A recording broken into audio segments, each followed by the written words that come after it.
Hi guys, happy Valentine's Day. It's your girl Eugenia and I'm about to go deliver these chocolates that I got from my friends. While I do that, I want you to enjoy a video that I'm gonna share with you. Basically, I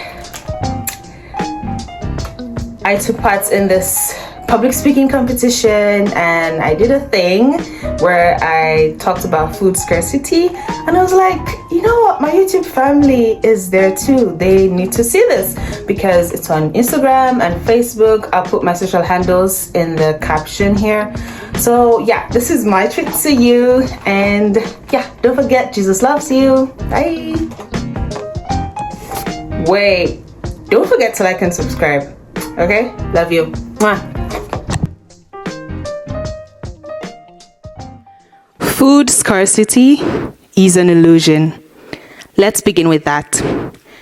I say this with my chest because the grain does exist, but it is being eaten elsewhere by very well-fed people. Just this morning, I looked up Whole Foods, and guess what I found? Just out of curiosity, I looked it up, and I found 200 different varieties of cheese. Do we really need 200 different cheeses? In another news, the 2022 Global Food Crisis Report shows that at least 1 in 5 Africans goes to bed hungry. And it's not because they're lazy, quite the contrary. See, as much as we face a hunger crisis somewhere, we face a waste problem elsewhere. The CDC tells us that over 40% of Americans are overweight, but we are still made to believe that there's not enough food to go around for everyone, when the truth is, there's actually enough and to spare. Some people just got more than enough, and others got nothing at all. We need a fair distribution of food in this world. Should I say it louder for those at the back? But come, look, what if we were to think of food differently?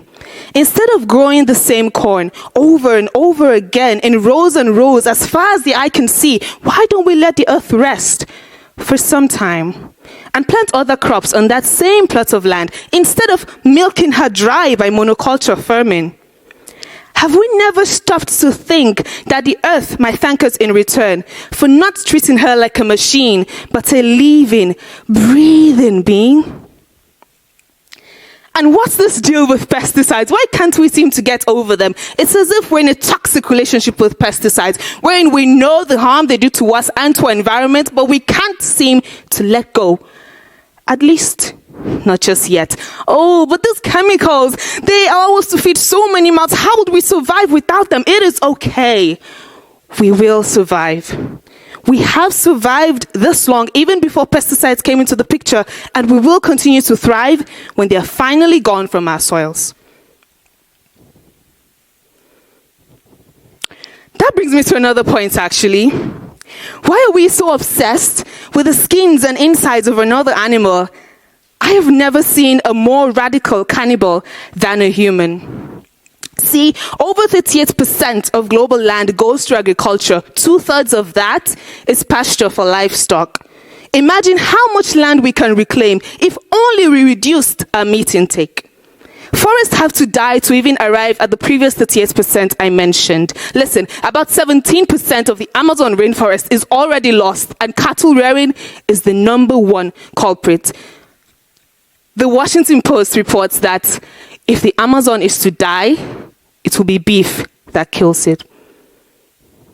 Now, why have I spent the last 3 minutes or so talking about food? Who in this room doesn't like to eat good quality food? Anyone? No one. Okay. So you may be asking yourself, okay, Eugenia, why should I care? Well, remember this. Whoever controls food production controls how the world works. Oh, and don't even get me started on the atrocities that some of these global food companies commit. Displacing indigenous communities, colonial extraction of resources, and an absolute disregard for local livelihoods. Don't get me started.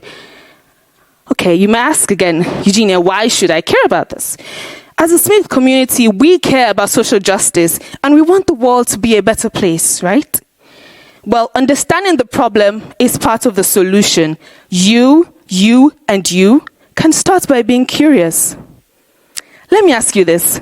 Why didn't the chicken cross the road? Anyone? Because there's a KFC on the other side. Life does not just happen, and it's good to find out why. You never know what you may find. As in, how does the beef that you eat, which was grown in Kentucky, impact deforestation in South America? Let that sit with you for a second. Beef, Kentucky, South America. What's the link there? Let your curiosity guide you, as it has guided me in becoming an environmental policymaker. Remember, food scarcity is just an illusion. There is more than enough to go around for everyone, plus change.